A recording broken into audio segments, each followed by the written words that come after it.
Hello and welcome to the 105. I'm Cooper Petagna, that's 24/7 Sports Director of Scouting Andrew Ivins. And believe it or not, we're only 16 days away from National Signing Day. And QB Armageddon, well, it's here. It doesn't matter that it's 2.5 weeks out. What happens with Lincoln Riley and his new five-star quarterback? The domino effect felt in the SEC as well. Does Texas A&M go after another five-star themselves? And Drew, sounds like Georgia could be closing in on another top quarterback prospect in this class too. But Drew, let's start in Los Angeles with Lincoln Riley. Hassan Longstreet, the five-star quarterback, flips his commitment from Texas A&M to USC. And the dominoes kind of fall from there, and we still have 2.5 weeks until these guys are putting pen to paper. I guess let's start. Do we think that Hassan Longstreet could be the short-term and long-term answer for Lincoln Riley at USC? Coop, I would say long-term answer, yes, I can get on board with that. I don't know about short-term answer. I think if we look at all these quarterbacks that have come out of the high school ranks in recent cycles, I'd probably put him more in the Avery Johnson bucket, maybe the DJ Lagway bucket. And I know DJ Lagway, we're going to talk about him later in the show, picking up his first ranked win over the weekend. But he's a guy that I think is going to need some time. We love Hassan Longstreet. Coop, you bring it up every single time his name comes up, whether it's on the podcast, whether it's on the show, whether it's a scouting team meeting. He's got 11-inch hands. I also think he's got by far the strongest arm in the class in terms of RPMs. You see Hassan Longstreet throw in person, your jaw kind of drops. This guy can dial it up. Now, needs to keep progressing as a passer, right? He needs to get better at layering the football and stop throwing that fastball all the time. But Coop, what I really love about Hassan Longstreet here as a senior is his ability to run the football. He's a guy that can get outside the pocket. He can do the RPOs. He can extend plays. He reminds me of Jalen Milroe, and it's kind of the same thing. Jalen Milroe, when he's on, he's on. Hassan Longstreet, when he's on, he's on. And he can beat defenses. He can take over games with his legs. Hassan Longstreet last year, game in Hawaii, had 5 rushing touchdowns. So huge pickup for USC. I think he's a guy that's going to need some time. But for the Trojans, which didn't take a quarterback in 2024, this is a big addition for them. And we should probably mention, right, that USC's quarterback room, both on the high school front and on the collegiate front, you look at it, Drew, Julian Lewis was committed to USC for over a year. He decommitted over the weekend as well. We'll talk about him a little bit later. But right now, you look at USC, they're sitting 5-5. They haven't won a road game. They're obviously lacking in their first year in the Big Ten. They make the switch from Miller Moss to Jaden Maeva, the UNLV transfer. It's going to be an interesting couple of weeks. What happens with that quarterback room, right? You got UCLA, and then you got Notre Dame. It seems to be an audition of sorts for Jaden Maeva, and now you bring in a guy like Hassan Longstreet, Drew, which is shaping up to be a must-win year for Lincoln Riley. The other question that I have to ask you, you think of all the quarterbacks that Lincoln Riley has had, right? You can go down the list of Caleb Williams, Baker Mayfield, Kyler Murray, and Spencer Rattler, those type of guys. Is there one guy that Hassan Longstreet maybe in your mind compares to more than the others? I was thinking about that, Cooper, kind of going through my head. I'm like, has Lincoln had a guy like this? I think Caleb Williams is the one that comes to mind, maybe, just because it's that mobility outside the pocket, kind of similar builds, but I don't think Lincoln Riley has really had an individual like this. Cooper, the other thing I want to bring up, right? You said quarterback Armageddon. We're seeing all these moves, these changes, coaching staffs pivoting, kids decommitting. I think we also forget just with how accelerated quarterback recruiting has gotten, right? You said it, Julian Lewis has been committed or was committed to the Trojans for well over a year. It seems like schools now are digging into the senior seasons on these arms and kind of reshuffling how they have them stacked. You know, the kid that you liked 2 years ago might not be the one you like right when you're about to walk down the aisle and you tie the knot together and be tied to that individual for, at least a year. So I do think that's notable. Blair Angulo at 24/7 Sports, he wrote about kind of this flip and how Hassan Longstreet ended up at USC. The two things he brought up: Trojans telling Hassan he'll have a chance to potentially be the starter in 2025. And the other thing I thought was super notable, Cooper, he said Hassan Longstreet was higher on USC's board, and you would think senior season evaluations kind of steered that. Yeah, push comes to shove. They were in an interesting spot. It almost felt like USC was kind of being held hostage by Julian Lewis once Longstreet gave them the okay. Obviously, they moved forward there, Drew. Now, the school On the other side of this, Texas A&M, let's talk about Mike Elko, his quarterback room, because it's been pretty interesting to see it play out there on the field this year. At first, it was Connor Wegman. We saw some spurts of him, and then they turned to Marcel Reed in the second half of that LSU game, and then it's been Marcel Reed ever since. New offensive coordinator in Colin Klein. Longstreet was the guy that they liked. Now they have a vacancy in this 2025 class, Drew, and the name that's attached there, and obviously for good reason, five-star quarterback Keelan Russell out of Duncanville High School in Texas. It's going to take a Texas-sized effort to be able to flip him from Alabama. But what do you think about Keelan Russell being linked to Texas A&M and that potential fit there in College Station?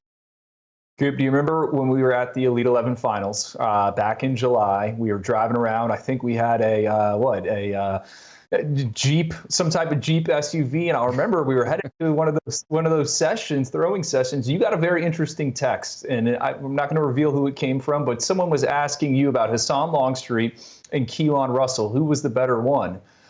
That has stuck with me. You know, you said Texas A&M liked Hassan Longstreet. Did they love him? Because I think they've always had this attraction to Keelan Russell. And, you know, anyone that's followed the 105, they know all about Keelan Russell, a guy that was committed to SMU, steady riser in our rankings. Now he's up to number 3 overall in the country, the number 3 ranked quarterback. This is an elite playmaker. He flips from SMU to Alabama.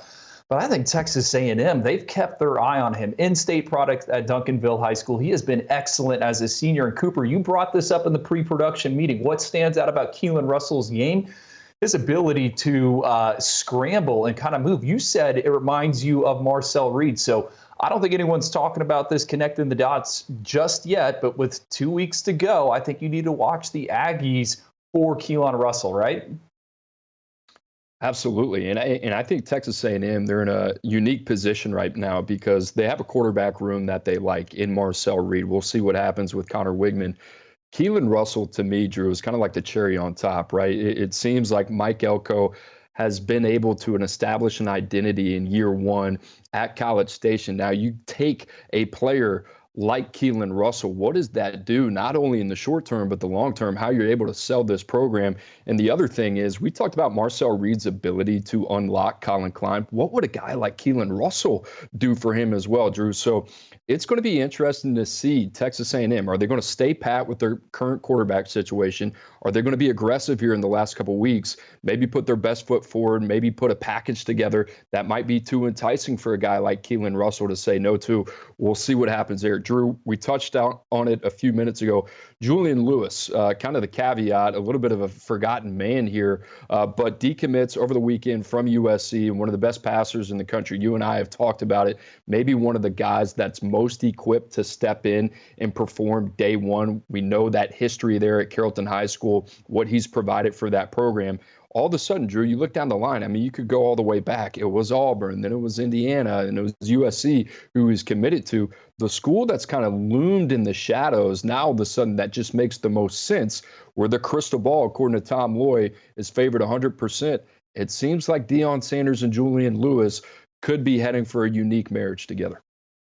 Yeah, and I'm going to ride with Tom Loy here. He's been all over this one from the jump. And, right, Shedeur Sanders is going to be off to the NFL. Who's going to step in there in Colorado? And Cooper, you kind of look at, all right, Colorado's roster. We mentioned it months ago. There's going to be massive turnover, but there are some young pieces in place. We saw Draylon Miller, true freshman wide receiver, over the weekend. How about Jordan Seaton, true freshman left tackle? Yeah, I think Colorado, Julian Lewis, he is a guy that could play in 2025. And it's crazy to think about because he's a reclassification. This is a kid that technically should play one more season of high school football. He's going to exit as a 3-year starter. He did it as a freshman. And Cooper, I remember the first time Julian Lewis was on my radar, he was an 8th grader, right? He was at a camp. It was like, hey, this is the next protege.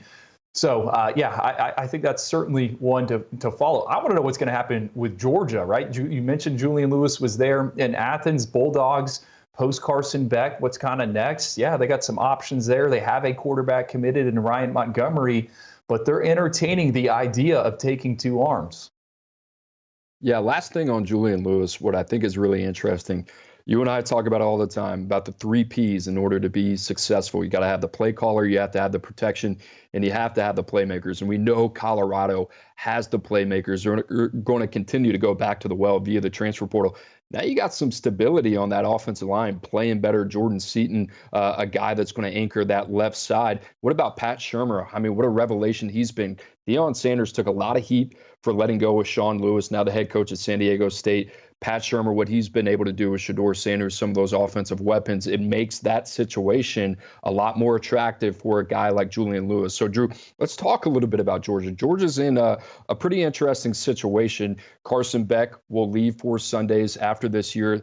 Then you got Gunnar Stockton, and then you got Jaden Rashada, two highly touted guys. Ryan Puglisi, another name. Ryan Montgomery in this class, who's been banged up, missed all of his senior season. What do? It looks like they're going to take another arm here in Drew, Jaron Sagapula-Tele, who's committed to Cal from Hawaii. And then you got Camario Taylor, who's committed to Mississippi State. You talk about like two of the most intriguing arms left on the board, even though they're committed somewhere else. Drew, if they come away with either one of these guys, I think this would be phenomenal work by Kirby Smart in Mike Bobo, just to be able to get a guy like this that potentially one day could end up being a multi-year guy that you build around.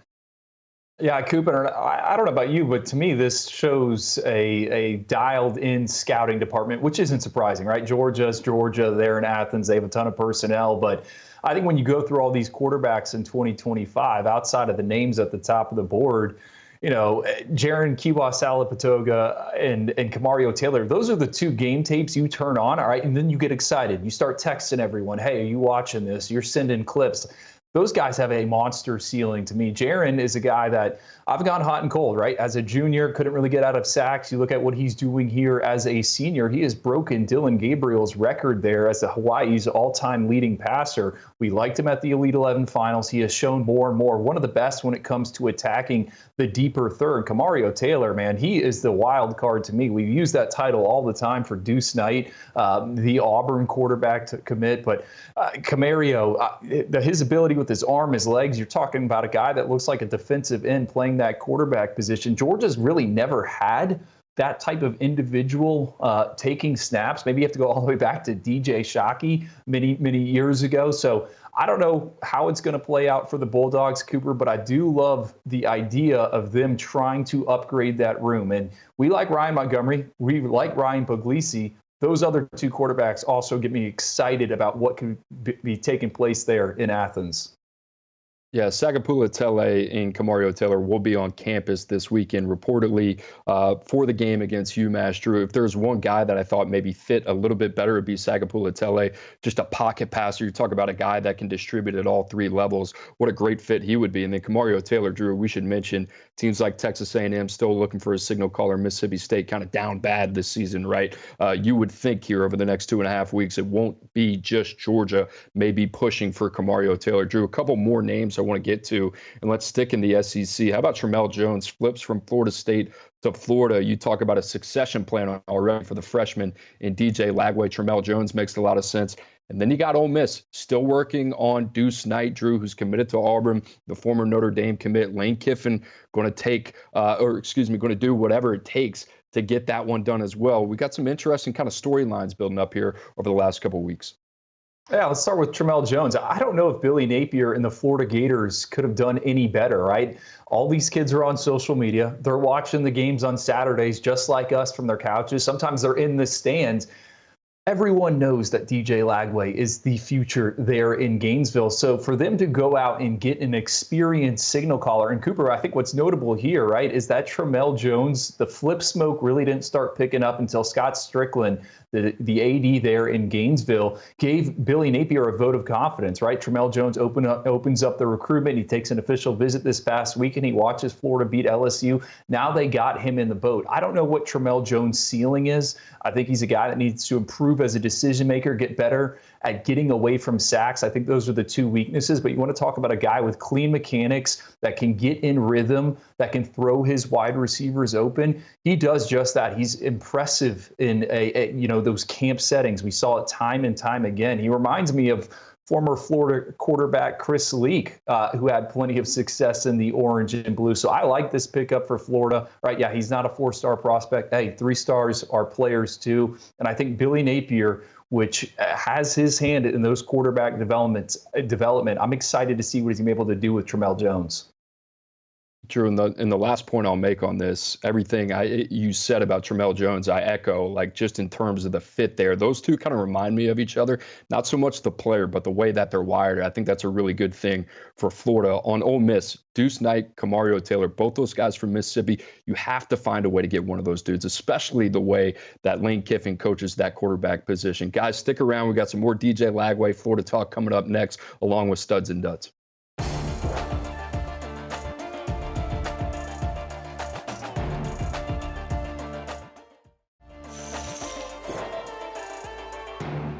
Hello and welcome back to the 105. Time for week 12, Studs and Duds. And Drew, very important distinction, not freshman flowers, studs and duds. So let's talk some studs. And the guy that you're going to start with is a stud, even though he's a freshman. But man, talk to me about DJ Lagway. Coop, I didn't even realize that until we just, on the rundown, I'm like, wait, we're not doing freshman flowers here. This is studs and duds. Yeah, I'm going to go with DJ Lagway at Florida. Takes down LSU. DJ Lagway limited by that hamstring injury, which he suffered against Georgia, held him out against Texas. 13 of 26, Cooper, 226 yards and a touchdown in that 27-16 upset of Brian Kelly's Tigers. The number that stands out to me, 0 sacks, right? And DJ Lagway, a guy we had a ton of exposure to. We talk about him at length on this show. The legs are a major element of his game, and for those to be taken away and for him to find a way to get the job done with a very good supporting cast, Florida's defense, 7 sacks there, they did their job as well. I think that says a lot. Cooper, what also stands out to me Sunday morning, talking to a Power 4 assistant coach that competes with Florida recruits, 2 words, not good. That's what I got for them, because they think DJ Lagway, the fact that Florida won, looking at bowl eligibility, they're going to have things roaring there in Gainesville with the name, image, likeness support. Looks like Billy Napier has his quarterback of the future, and I think that has a lot of schools around the country concerned. I mean, what's interesting about this, it wasn't a couple weeks ago, Drew. We're sitting there and we're speculating, did Florida make the right move here? Scott Strickland, the AD, coming out with the public vote of confidence in Billy Napier. And ever since then, I mean, yeah, sure, you had E.J. Warner in the third-string quarterback against Texas, but they come back, they get DJ Lagway healthy, gets a big win, and they respond in a big way. Drew, they've played tough. And the other thing that's come up, our producer Ryan Stryker was sure to tell us, Florida's 5-5 with all 5 of their losses coming against top 15 teams in the country. That is something that they can build off of, especially if they can gain some momentum here down the stretch. And it all starts with DJ Lagway, Drew. And the other thing about him is we're going to talk about some other young quarterbacks here in this segment and some not so good. DJ Lagway is a guy just from like a proactive standpoint in the pocket. The guy plays fast. And what I mean by that, his processing power for where he is. And we talked about his ability to improve year over year over year in high school at Willis.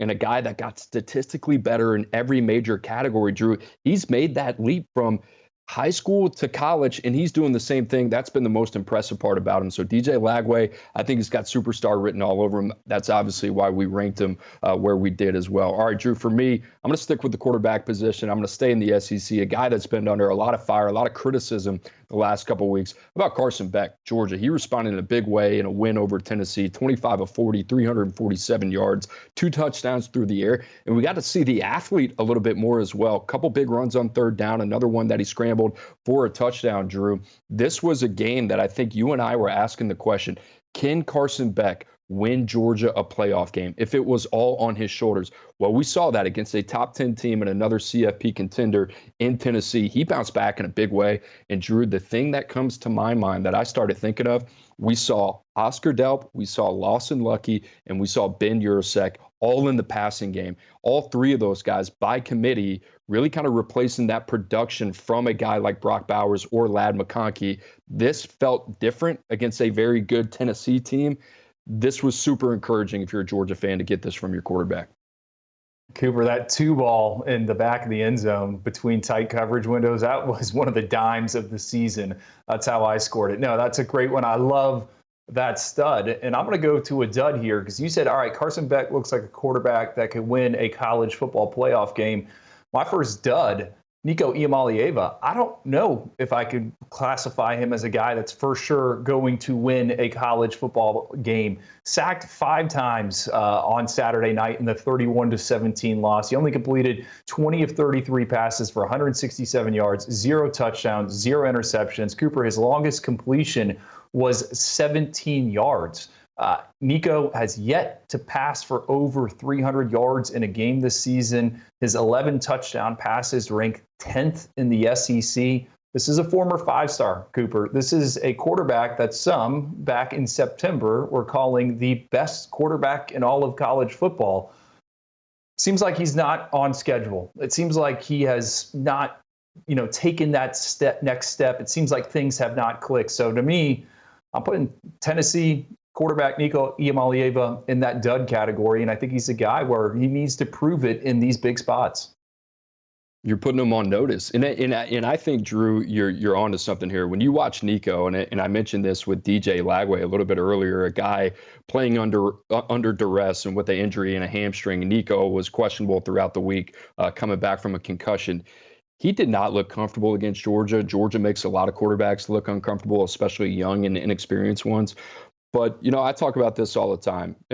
Proactive versus reactionary passer. You're either playing the game or the game's playing you.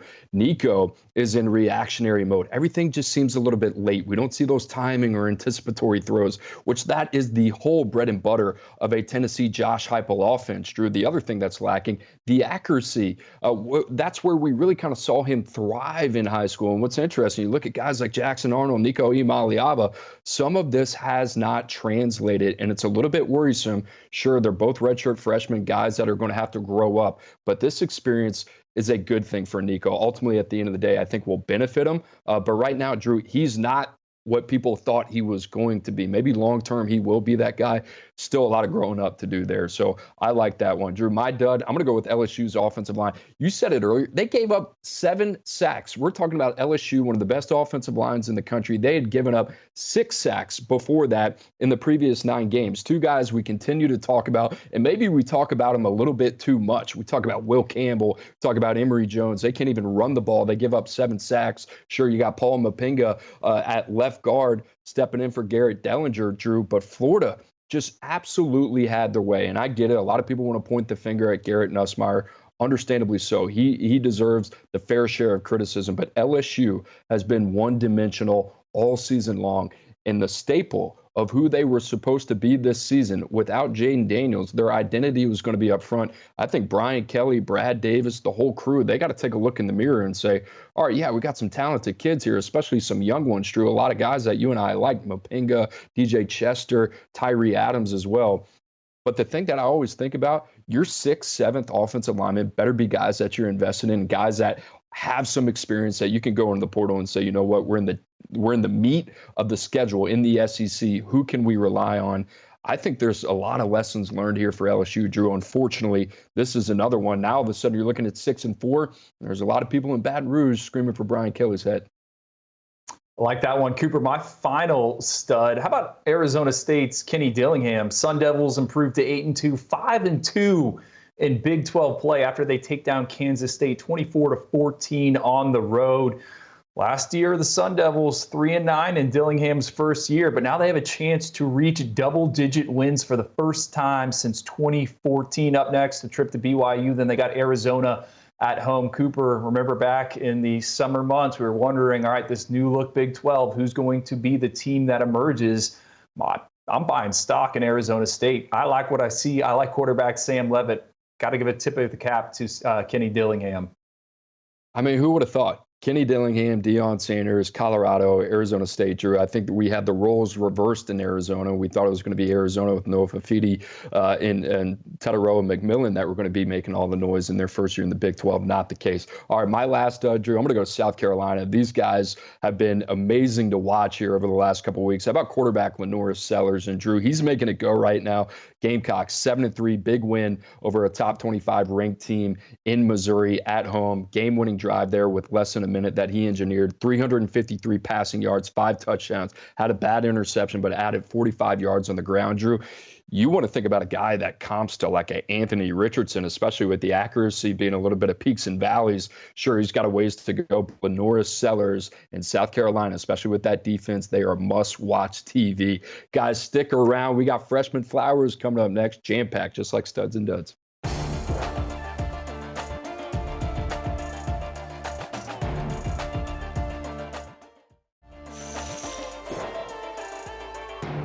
Welcome back to the 105. Time for Week 12, Freshman Flowers. And if you follow this show, especially before the season, then you would know that there is a little baller up there in the Pacific Northwest that was going to get on the field this season no matter what. And Jedd Fisch couldn't hide him. Drew, Freshman Flowers, your first bouquet for our guy, Damon Williams.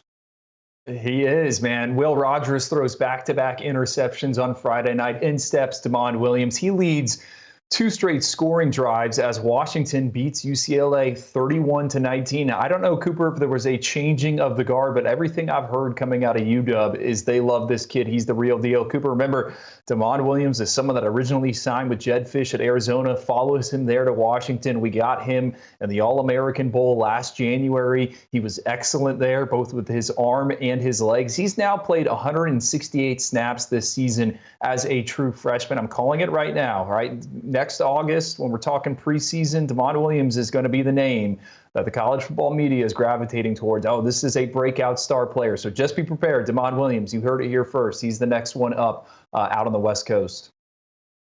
Yeah, we told you so. We told you a long time ago. And Drew, in the last 5 minutes, Big Ten Freshman of the Week for Damon Williams. You started to rack it up. Going to be a name that everybody knows. You said it as well. All right, a name that everybody knows. I'll talk about it a little bit because he's a little bit of the forgotten man, and we're not going to take the slander. How about Cam Coleman, the former 5-star, the number 5 player in the country, the number 2 receiver? It's all been about Jeremiah Smith. It's been about Ryan Williams. It's been about all those other freshman receivers. Well, this guy's alive. He's still doing his thing at Auburn, and I know it's been a rough year on the Plains, but Drew, man, did he have himself a day. 6 receptions, 108 yards, in a couple, or excuse me, 8 receptions, 100 yards, 3 touchdowns. Auburn beats ULM 48-14. Drew, SportsCenter top 10 for Mr. Coleman as well. The acrobatic catches that I think we can get pretty used to. I think the biggest thing that I take out of this game, and sure, a lot of people are going to say it's ULM, but it's an improved ULM team, and you can't take anything for granted if you're Auburn. It seems like Hugh Freeze, Peyton Thorne, they're getting a better feel for what Cam Coleman can do. And to put some criticism back on Cam Coleman, there were times earlier in the season, Drew, I thought there were a lot of lapses in concentration. I thought there were a lot of things that the inexperienced, the youth showed up. This was his most complete game as an Auburn Tiger. I'm happy to see it. I think this guy's building momentum for next year, going to have a big year, and certainly a guy that they can build around with that program. Coop, so you don't think he's a 5-star bust like some people said a few weeks Not ago? yet. No, I'm holding out hope. And hey, those acrobatic grabs, we saw those at the last year at the Under Armour All-America game during one-on-ones. I mean, you know, the scouting report then is a scouting report now. He can make those big plays. Cooper, I love that one. From a wide receiver everyone knows about to a wide receiver that most people probably don't know about. How about Stanford's Emmett Mosley over the weekend? Stanford takes down Louisville. This guy went off in a 38-35 upset, caught 13 passes for 168 yards and 3 touchdowns. He was the 24/7 Sports True Freshman of the Week, voted on by Chris Hummer. Caught a pass with 1 second left to set up a game-winning 52-yard field goal. Cooper, really interesting evaluation for Emmett Mosley. Played in the Trinity League. Missed his entire senior season due to injury. He arrives there on the farm, also misses time in both in August and September to another injury, but he's finally healthy and he comes up big. He delivers. He led all true freshman wide receivers in targets in week 12. Guy to know kind of moving forward. Both parents played at Notre Dame, and here's the other kicker, Cooper. He's got a younger brother in the class of 2026 that's a top 247 recruit. I'm sure there's some scouting departments around the country that pulled up that huddle after Emmett Mosley went off over the weekend. The stat line was salty. The tape was better. Credit to Tyler Osborne, Troy Taylor there at Stanford, but Drew, they utilized him all over the place, especially trying to exploit matchups in that Louisville secondary. Super sudden. You see the change of speeds. This dude playing with confidence. Big win for them. certainly a guy that we're going to be looking out for here over the next couple weeks. All right, I'm going to stick with the receiver. About Colorado's Draylen Miller, a top 100 player. Drew, it was LSU, it was Texas A&M. All of a sudden, it was Colorado on signing day being able to pull this one off. And this guy had himself a day as well. Drew, career high, 6 receptions, 108 yards, a touchdown. Colorado, big win over Utah, 49-24. Colorado in the thick of it in the Big 12 for a college football playoff spot. Drew, Draylen Miller going to be a big part of what they're going to do in the future. We talked about Julian Lewis, what that could look like. Here's the thing, Drew. You and I were talking about what Prime said just about, hey, why do I need to recruit 20 guys when I can recruit 10? And that logic's pretty interesting. But the way that Colorado is starting to recruit these guys at the high school level, they're really looking for impact players over developmental guys, and it kind of fits their timeline, what they want to do. They want to be in the thick of it, compete for a CFP year in and year out. Draylen Miller, one of those guys, a big success story already. Drew, we got to give a shout out to one more guy about Luke Reynolds, caught his first touchdown for the Penn State Nittany Lions, the tight end and the former 5-star guy that we love. Oyster Boy special. Luke, congratulations, man. Guys, stick around. Tinfoil hats coming on next. We're going to talk about that quarterback transfer market. Going to be pretty something special here in the next couple weeks.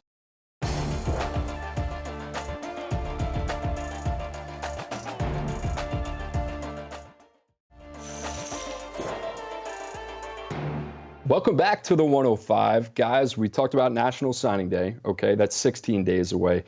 Well, guess what? The transfer portal is only 3 weeks a day. Not a lot of time separating the two, Drew. We talked about the calendar, the NCAA recruiting calendar, how crazy it is, and it's going to be a really important next 30 days for college football programs all around the country. And even though it's 3 weeks away, the dam is starting to break a little bit. We're starting to see these names kind of enter the transfer portal. One of those names, Boston College quarterback Thomas Castellanos, entering the portal as well. We'll talk about him there in a second. But Drew, let's start with Clint Brewster's quarterbacks rooms, prime for some change here over the next couple weeks with some names that could enter the transfer portal. Drew, you think about all these programs, what they look like, how many talented names there are in there. I mean, you could look at Ohio State, you could look at Texas A&M, you could look at Florida State. Drew, is there a team out there where you're kind of looking at it and say, I don't really know what the next couple of weeks is going to hold. Maybe they're going to have some player movement and some names that could jump into the portal here that really jumpstart the market. For me, Cooper, it's Florida State, right? But I think any of these ones are fascinating. And Mike Norvell, it's been a season to forget there in Tallahassee. He's made coordinator changes. He's got 2 young quarterbacks. He's got Brock Glenn, Luke Kromenhoek. They don't have a arm currently committed in the class of 2025 after Tramel Jones flips from the Seminoles to the Florida Gators. So to me, Florida State's the one where I'm kind of figuring out, all right, what are they going to do? Are they going to go out and they're going to get a veteran? Is it a guy that's plug and play? Or are they going to get someone that maybe hasn't played at their current school but has some developmental upside? And I think both Luke Kromenhoek and Brock Glenn, while it has not been pretty on the field, Cooper, we like both of them, both 4-star prospects for us. They have the tools, they have the traits to bake into something on Saturday. So they could also be attractive to some other programs out there that are looking to build depth. So Florida State for me, but I think you can go in any direction here in terms of, all right, who has the most fascinating quarterback room that's for sure going to make some changes? Drew, I want to get your take on this one, because the team that could be in a really, really fascinating spot is Oklahoma and Brent Venables. They make a coordinator change in the middle of the season. They made a quarterback change in the middle of the Tennessee game, going from Jackson Arnold to Michael Hawkins, the former 5-star to the 3-star quarterback. Now they're back to Jackson Arnold. Drew, what happens in a world where Jackson Arnold isn't there, where Michael Hawkins isn't there? You got Kevin Sperry coming in, a guy that we like, but we're not over the moon about. Now you're going to have to sell this vision with a new coordinator to another quarterback in the portal. And what could be a make or break year for Brent Venables, Drew. Oklahoma, to me, is the team that has to thread the needle and has absolutely zero margin for error. And if they don't get this right, that could very well be it, because I don't know what this looks like over the next couple of weeks. But if they don't play their cards right, Drew, it could be another long season there in Norman. Well, how about Ohio State, right? I mean, Devin Brown there, Lincoln Kineholtz, Aaron Nolan, Julian Sam. They also got Tavian St. Clair, our #2 ranked quarterback, committed. And from what I heard this morning, Ohio State is rushing to get Tavian St. Clair to bowl game practices. They want to get him there as soon as possible. And I think if Tavian St. Clair shows up, right, he's running the scout team. What does that do for a Lincoln Kineholtz? What does that do for an Aaron Nolan? I mean, there could be massive turnover there in Columbus as well. Yeah, Ohio State, one of those teams. We talked about Texas A&M. We talked about USC. And Drew, we'll do it. I talked about tinfoil hats, right? Because all of this right now, maybe 3 weeks out, people aren't really thinking about the transfer portal. Sure, maybe that's popped up on their radar a little bit, but it's more about, all right, is my team in contention for a college football playoff? Who are the guys that we need to keep in the fold for a top-ranked class with signing day coming upon us? But Drew, it's all of a sudden, it's like you look up and the portal's here. And then you know this as well as I do. These names, you start to hear these rumors of some guys maybe jumping in, maybe guys looking around, maybe guys talking to different programs, or have somebody in their circle starting to reach out. And Drew, there's a host of fascinating names that I think if you just kind of put the dots together, and that's what we'll do. That's why we said we're going to put the tinfoil hat on. But think about some of these guys. C.J. Bailey at NC State. What happens with him? What happens with Darian Mensah at Tulane, who's right in the thick of it for maybe representing the Group of Five in the college football playoffs? John Mateer at Wazoo. Jackson Arnold at Oklahoma. Miller Moss at USC. What happens with him? Drew, you go down the list. You mentioned Ohio State. Lincoln Kineholtz, Devin Brown. What does the market look like for Aaron Nolan as well if he were to jump in? And then you got some other guys, right? What does Noah Fafita do? Right now that Tatori McMillan's off to the NFL, down year at Arizona. What is Lincoln, or excuse me, some of these other guys? What is Austin Novosad? And here's a big one. Dylan Raiola, if it doesn't work out there, right? Dana Holgerson comes in, a coordinator change. Stranger things have happened, Drew. I'm just teasing it. I'm putting it out there. But I would not be shocked if we see some big-time names in that portal that are going to send shockwaves across college football here in the next couple weeks. And it just doesn't seem that we've learned our lesson yet. But I think we're going to get some quarterback musical chairs here. I think what's going to be fascinating, right? We'll see which of these names enter. And this is a fun list you've put together. I'm sure you're going to get some comments there on social media about ruffling some feathers, right? But you're one of these programs that does need a quarterback. What direction do you go? Because it's kind of like Baskin Robbins. You got 32 different flavors there. You got guys that, are playing as true freshmen that look to have a high ceiling. You have guys that have not gotten any game reps. At the same time, you also got guys that are multi-year starters that are looking for a new home. If you're one of these teams, right, that is in a make or break year, what direction do you go for? What are the absolute box checkers, boxes that need to be checked off? Okay, we need to get this in a quarterback, right? We need this for our room. This is going to be the difference for us in 2025. I mean, you were on the personnel side. I know you weren't in this transfer portal era. I think you would be pulling your teeth out at this point. But if you're one of these guys, what would you be looking for? What are you valuing? What is it that we must get in this 15-day window, which could make or break our season?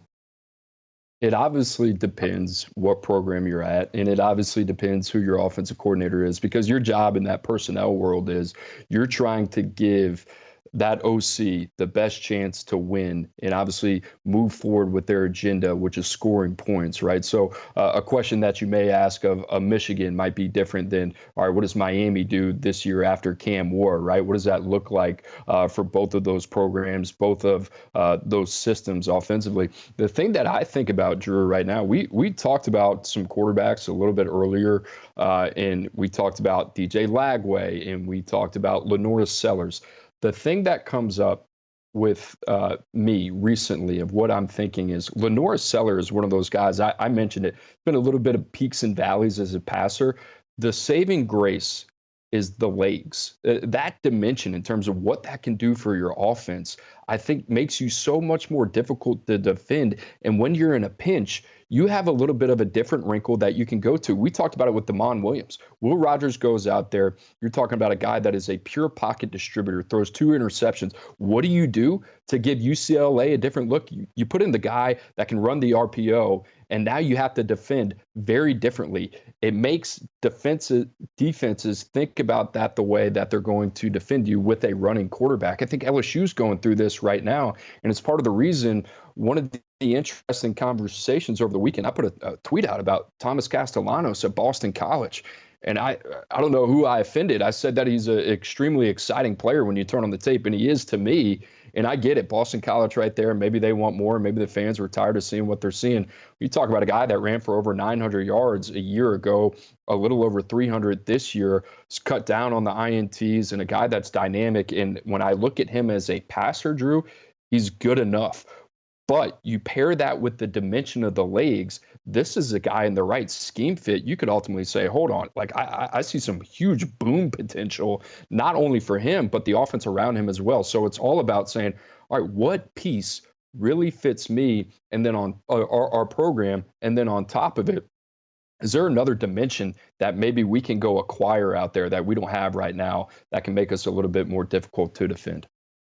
Coop, I'm just going to point this out. Maybe it's been the theme of the whole show. We've talked nothing but quarterbacks, and we keep bringing up the legs and the running element. Hey, offensive line play has diminished, right? And I think it's because the pass rushes have gotten better and better and better. You need a quarterback that can move around and get out of sacks. Hey, we saw it from Josh Allen there on on Sunday, his ability to run the football and extend and create. That's why it's important. So I completely agree with the Thomas Castellanos. You want some guys that can do some stuff off script, create with their legs. Cedric Bailey, another one that comes to mind. So I completely align with you in that department. Yeah, you don't need Jaden Daniels, but what you talked about with Hassan Longstreet, a guy that you have to game plan for a little bit, right? It's a complete numbers game schematically. I've just seen those teams be able to do a little bit more with less, maybe in the passing game, because they have the threat of running as well. Guys, stick around. We got some final thoughts coming up next.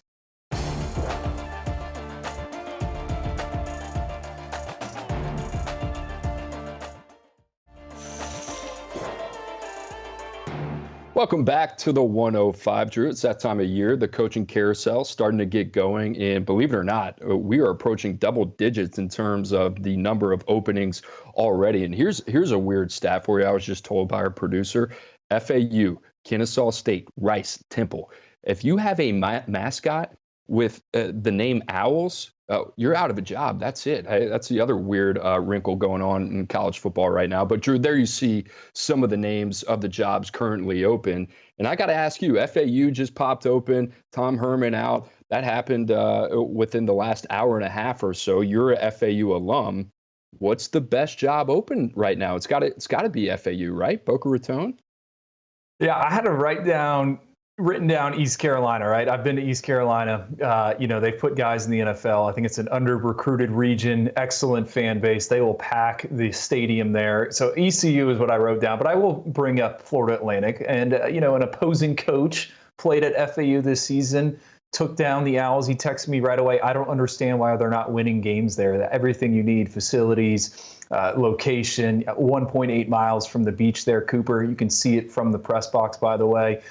So I do think FAU would be the top opening, but might defer a little bit to East Carolina as well.